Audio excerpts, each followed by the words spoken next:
এগুলোকে চিড়ে নিয়েছি, মাথার পেছনের ডগাটাকে কেটে নিয়েছি, নিয়ে চিড়ে নিয়েছি। পরিমাণ মতো একটু নুন দিয়ে দিলাম, হলুদ গুঁড়ো দিয়ে দিলাম, একটু বেসনের গুঁড়ো দিয়ে দিলাম ছড়িয়ে,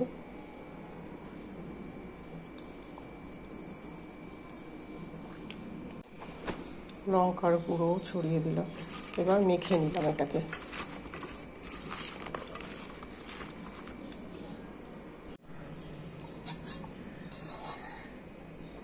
ওপর থেকে একটু সর্ষে তেল ছড়িয়ে রাখলাম।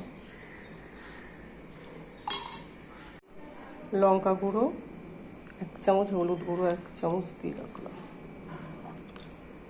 এটাকে একটু ফেটিয়ে নেব। জিরে ফোড়ন দিলাম, তেল গরম করার পর জিরে ফোড়ন দিলাম, দেওয়ার পর টমেটো আর আদা আর কাঁচা লঙ্কা পেস্টটাও দিয়ে দিলাম। গ্যাসের ওভেনটা একটু কমানো আছে।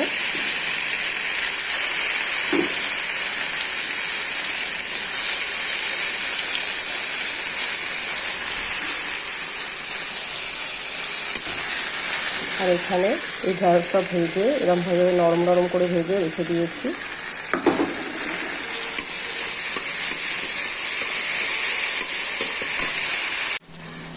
দেখো তেল ছেড়ে আসছে।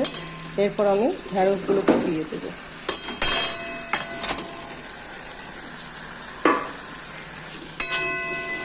দিয়ে একটু ঢাকা দিয়ে আর একটু কষিয়ে নেব। এর ওপর দিয়ে কস্তুরি মেথি ছড়িয়ে দিলাম। দেখো রেডি হয়ে গেছে। চলো, রেডি হয়ে গেছে। Tata, bye bye.